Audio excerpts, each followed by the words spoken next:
Hey guys, Wyatt Claypool here. I have a bit of an exclusive for you guys today because I recently partnered up with Kolosowski Strategies to put out a poll question that I thought was going to be interesting for this federal election, specifically on the issue of immigration. In Canada, we already know that the vast majority of Canadians think that immigration is too high. That is old news. The real question going forward is what should the new immigration rate be?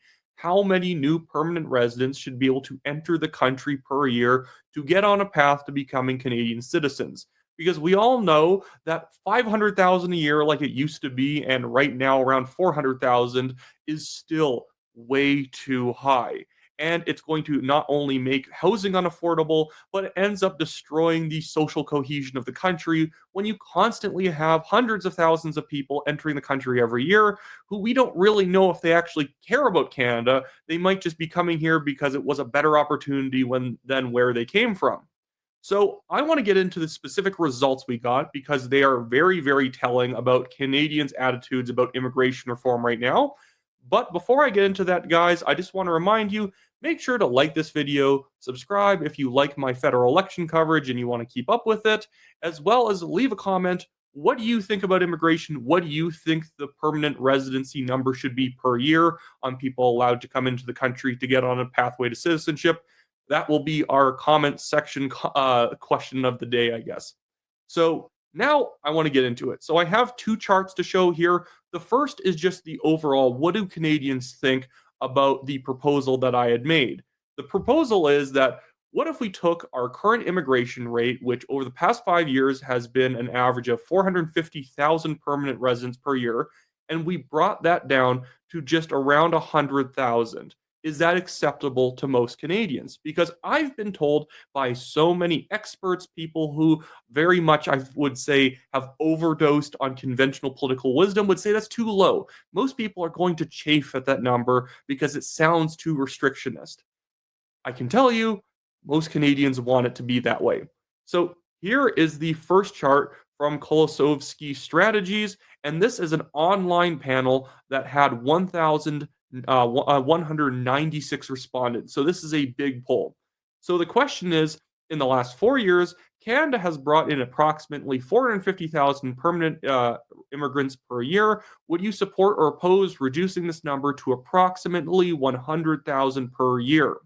And the people that are supportive of that is 75% of Canadians. It's 75 to 25. You couldn't get a clearer issue to run on if you're the Conservative Party of Canada right now. Because currently, Conservative Party leader Pierre Poilievre is running on a PR immigration rate of 200,000 to 250,000 per year, depending on how many houses were built. Now, that in normal years, I would say is a perfectly fine policy to take. The problem is that we are so underwater when it comes to the amount of people in the country compared to the amount of dwellings that are actually affordable. So we need to have multiple years where we actually have a deficit of new permanent residents compared to houses being built because there are so many Canadians, especially younger Canadians, who can't even get into their first house and they are stuck living with their parents because the amount of money it takes to even be able to rent in this country makes it impossible to move out. So that's why we need that deficit. And that, again, is insane. That, again, I'm going to say it again, 75% of Canadians would prefer to reduce the immigration rate down to 100,000. So it's basically 400,000 right now, used to be around 500,000, averaging it to 450. People would be 75% of people support reducing it from 450,000 to 100,000. The Conservatives should run on this. It is a very clear ballot question. And guess who cannot win on this issue? Mark Carney, the man who is employing members of the Century Initiative on his campaign, the organization that wants to get Canada's population to literally 100 million by the year 2100. That is absolutely insane. That would be like having record high immigration every year on the year up until the year 2100. Here is the breakdown of what members of different parties think of this. And you can even tell this is a realistic poll result because things do shift in a predictable way depending on which party supporters you poll. At the same time, even people in the NDP are generally in favor. Look at this. New Democrats. I believe it's a little fuzzy, sorry guys. 58% of New Democrats would support that policy. 73% of liberals, 83% of conservatives. The only people who are against this either don't know the issue or they work for some massive corporation and they like the cheap labor that comes with a lot of permanent residents constantly entering the country. Other than that, and guess what? You can solve those corporations' issues by just lowering taxes. Lower corporate taxes, lower income taxes overall, and then you can reduce immigration and everything will balance out completely fine. Think about it. If Pierre Poilievre and the federal Conservative Party run on this issue, they have to gain 73% of liberals and 58% of New Democrats. Now, obviously, that's not actually how these things work. Just because 73% of people agree with you who are voting liberal on an issue doesn't mean they're going to move over. But this is obviously one of those issues that when going to doors, when messaging and advertising, it's very easy to speak to those people on something where your opponent cannot match you on it. Because right now, not only is Carney at the very least currently committed to the current rate the Liberal government has of 400,000 permanent residents a year, but the fact of who he is employing on his campaign speaks to the idea that he may actually raise it again. Remember, the man fired Mark Miller as immigration minister, the first liberal immigration minister over the past 10 years to actually reduce immigration because 500,000 was so insane they had to move it back to 400,000, which again, by my estimation, is 300,000 too many a year. This doesn't mean it has to be the immigration rate for 50 years. Just make it 100,000 for 5 years and then see where we're at. And then we will reevaluate if Canada wants to have a higher rate of immigration. The problem with the way that this issue has been dealt with over the years is that we have had this false consensus that people are like immigration. It does good things for our country and multiculturalism is great. Can a certain amount of multiculturalism be good? Sure. But the thing is, the math disagrees that it needs to be 500,000 entering the country a year permanently, or else for some reason we are not committed to being open to immigration. You can be open to immigration and have it be a lower rate. Because guess who this high immigration rate is most hard on? New immigrants. Having people enter the country and having a crush of people behind them doesn't help them settle down. It basically keeps them as economic serfs. There is a reason that Canada's per capita income, since Trudeau entered office to this point where now Mark Carney is the prime minister, per capita incomes in Canada have only risen by 0.5%. 0.5 in 10 years.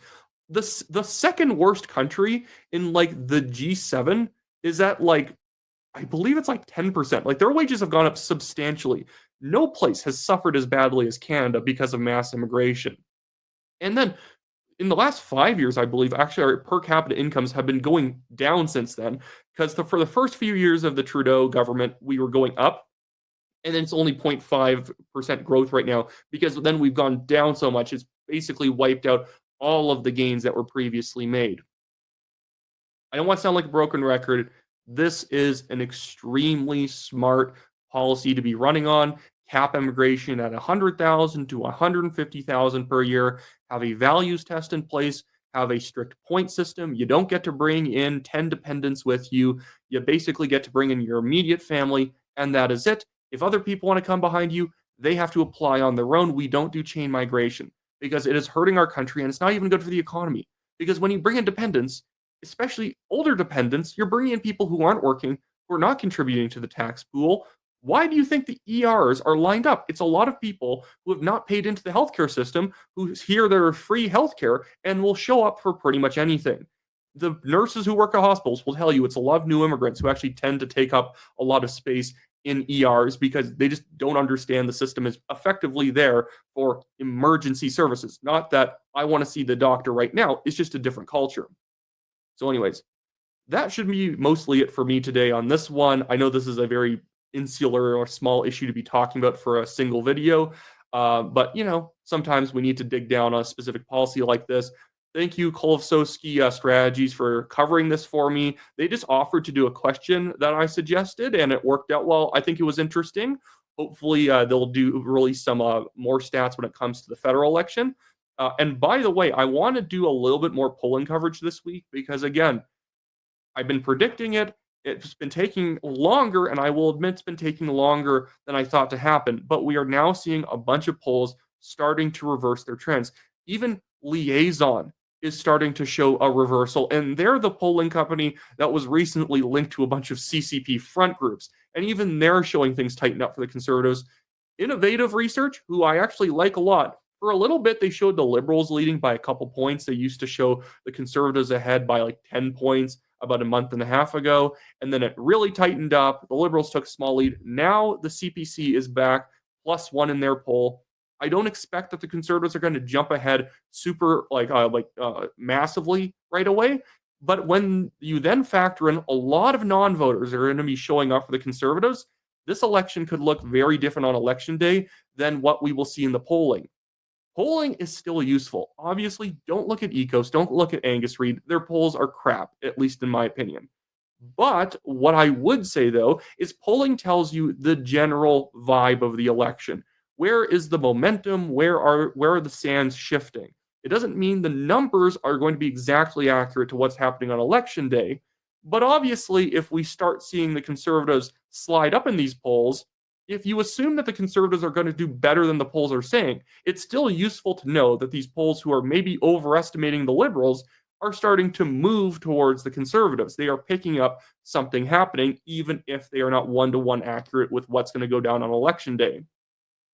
Anyways, so that should be it for me today, guys. Make sure to like this video, subscribe to the channel, leave a comment, do all that great stuff, and I'll see you next time.